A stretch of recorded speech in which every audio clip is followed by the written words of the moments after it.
Thank you, Mr. President.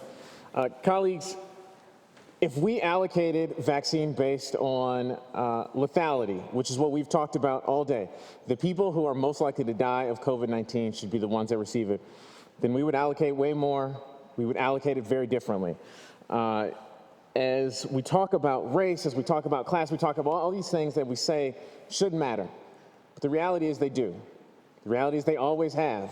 I mean, even if we just looked at life expectancy, the life expectancy for any person in the U.S. is 78.7. The life expectancy for a black man is 69.1. So if, for example, on its face, all we did was allocate them based on life expectancy or based on age, it immediately makes a difference for black people. It immediately makes a difference for black men. A huge difference. If we allocated it squarely based on lethality, it would change fundamentally how this looks. So the city of Detroit has had 1,848 deaths with an infection rate of 4.4% and a mortality rate of 6.2%. Compare that to the Michigan infection rate of 5.04% and a mortality rate of 2.35%. If Detroit had the same infection rate as the state, we would have lost 2,135 people, meaning more Detroiters would have died from COVID-19 than anywhere else across the state. If Detroit had the same mortality rate, for example, we would have 1,146 more Detroiters alive today.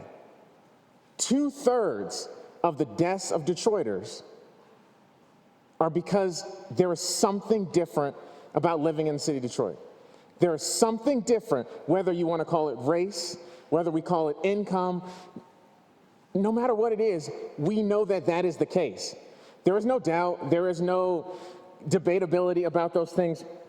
That's the reality of living in Detroit, of being black, of all of these other factors that are layered upon it. And that's a problem. And as we talk about how vaccinations have happened, there's been a great discussion about saying, well, we should just get it to the most vulnerable people. Well, living in Detroit makes you the most vulnerable. We say, well, it should only go to those who are this age. Well, there are a lot of reasons that black people have said no thank you to the vaccine. One, the way the healthcare industry and all of these kind of things have happened clearly show a difference in how it's worked. There's been a huge number of refusals. Black people are disproportionately higher, showing a higher percentage of workers in the healthcare industry, yet have a smaller percentage of those who have been vaccinated. Only 3.7% of black people have been vaccinated in this space. I'm proud to say I was one of them, right? I am not 70 years old, I'm not 60 years old, but me getting vaccinated was critical in my community because that was the only reason some people said yes. I've worked with SEIU, with hospital workers, home health care workers, who said no thank you originally because they were afraid. They didn't know anybody who had been vaccinated. After I did, they said yes. Why do we need to do these programs? Why are we pushing for these things? It's because people who need to be vaccinated are still not being vaccinated. And we're all pissed, we're all upset, we're all frustrated because there aren't enough doses to go around. And we get that. There's no question there aren't enough doses.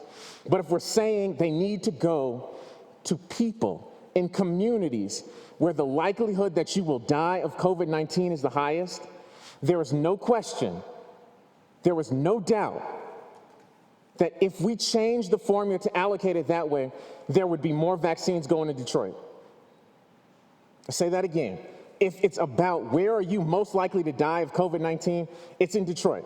There are tons of counties in Michigan where the probability of you dying from COVID-19 in 2020 was 0 because they had no deaths, where there were single-digit deaths, where there were less than 25 deaths. But no one from Detroit is advocating that we say to those counties, you don't get any vaccines. We aren't doing that.